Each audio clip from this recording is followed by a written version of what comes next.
Oh. Ayun mga ka-adventures. Inayos namin yung fish net.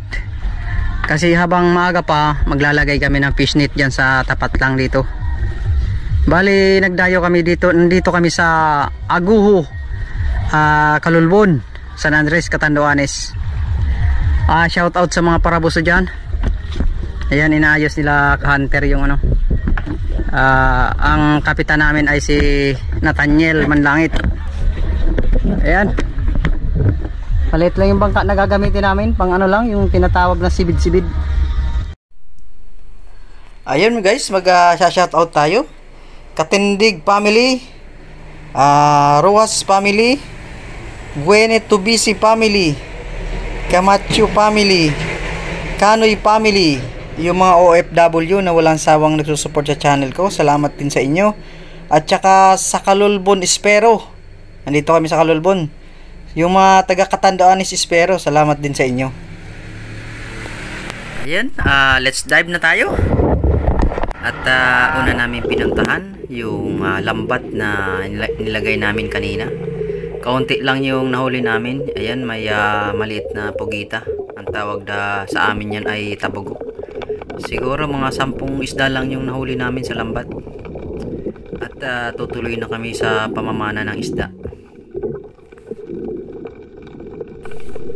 Yung maliit na pugita, paglalaruan muna natin. Magwa-warm up muna tayo sa paninisid. Ayan, medyo madulas siya kasi kaya hindi ko masyadong mahawakan. Hindi ko pa kasi nasuot yung gloves ko kaya ang hirap dakmain. Ayan, may nakita tayong kanuping, medyo malaki-laki na siya. Salamat sa Diyos at nakahuli tayo ng medyo good size. Alam nyo guys, ang sarap tingnan pag medyo malaki-laki ang huli. Talagang bibidyohan mo at titingnan mo habang buhay na buhay yung isda. Ayan ngayon guys ay may nakita tayong malaking samaral. Ayun, sinasight natin mabuti para mahuli natin kasi medyo malaki na to. May nakadikit pa sa katawan niyang maliit na isda, parang yung ang tawag dyan, yung vacuum na isda. Hindi ko lang alam kung anong isda yan. Ayun, nahuli natin. Inaalalayan ko lang na paikot-ikot siya sa ilalim para hindi siya makawala. Ayun niya parang may tama siya ng pinana na siya. Tapos na daples lang.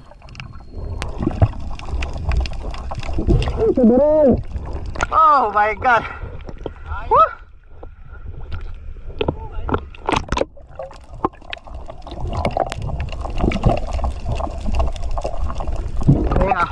May tama na mga idol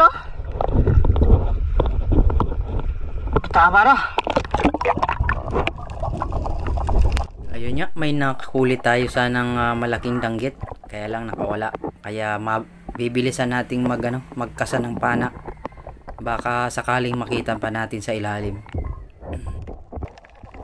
Ganito rin kasi mga ka-adventure, pag medyo malabo yung tubig, mahirap po rin makita yung isda. Kaya tiyagaan rin kahit medyo masakit sa mata. Pag nakita mo yung isda, siguraduhin mo nang natatamaan mo. Kasi isipin mo kung sisisid ka ng malalim, palagay mo 5 dipa. Mahirap din yun Tapos babalik ka, walang huli. Kaya talaga sisiguraduhin na mahuhuli yung isda. Minsan kasi yung mga isda, pag nakakakita ng kaliwanag, talagang sila agad-agad silang lumalangoy palayo.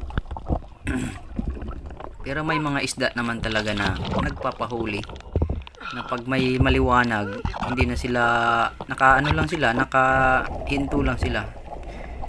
Yun yung mga isda na talagang nagpapakain. Ayan, marami naman talaga dito sa spot nito ng malalaking danggit.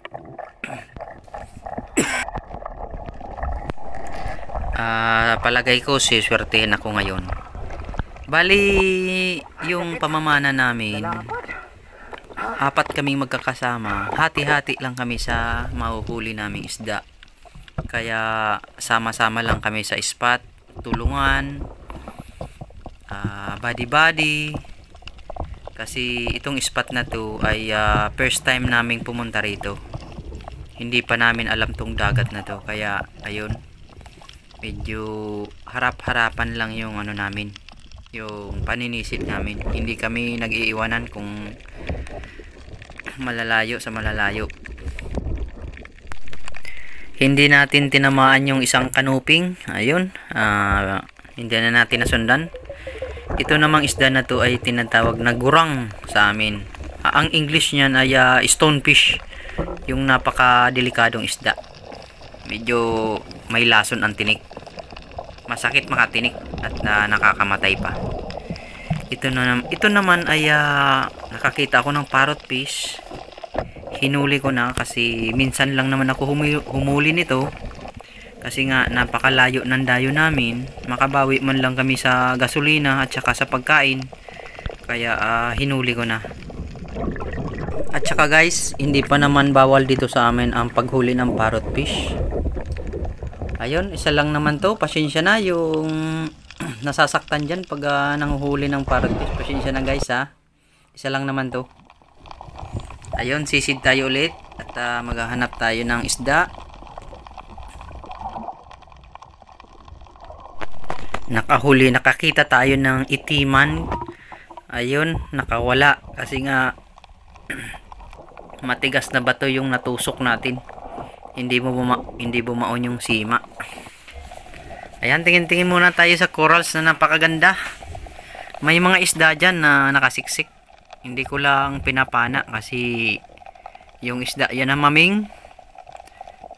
Hindi natin pinapana yan, maming. Maliit pa naman. Maghahanap tayo ulit ng isda na pwedeng panain. Ayun, may narinig ako yung mga kasamahan ko parang nakakuha yata ng malaking cuttlefish. Ayan nga. Kaya pinuntahan ko na. Baka kailangan nila ng tulong. Kaya pinuntahan ko. Napakalaki nga talagang cuttlefish. At baka kulang-kulang ng 4 kg. Siguro mga 3.5. Tsaka yung kasamahan ko, sabay silang nakahuli ng cuttlefish. Ayan, kaya dalawa ang nahuli nila. Wala namang problema at hati-hati naman kami dyan eh. O yan o. Tig-isa sila. At least makabawi-bawi kami sa biyahe sa sobrang layo. Yan. Naol. Sige na.